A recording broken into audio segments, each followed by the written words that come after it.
Kama wewe ni mtumizi wa barabara ya Nairobi na Manga Highway, umetakiwa kuamka mapema, kupanga shughuli zako na kuziwahi kwa wakati. Kwani wengi wenu mmefanya magari yenu kuwa safari rari na kuhatarisha maisha ya wale wanaotembea kwa miguu, wana bodaboda, pamoja na watu wasiokuwa na akili timamu. Kwani hii leo katika maeneo ya Rubis area Kitengela, mama huyo anaonekana akiwa amevunjika miguu baada ya kugongwa na lori aina ya Mitsubishi upande wa nyuma, wakiwa wanasafiria chombo ambacho ni bodaboda, huku mwanabodaboda akipata majeraha madogo na bodaboda yake kuharibiwa, huku bidhaa muhimu kama mboga pamoja na matunda, mayai zikiharibiwa.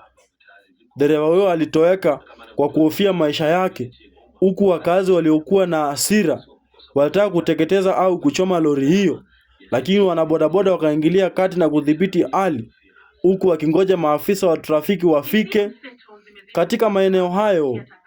Lakini katika maeneo ya Rubis area imekuwa maeneo ya hatari, pamoja na Eastmart, Main Stage na maeneo ya EPZ Junction, maeneo ya Roadblock Kitengela.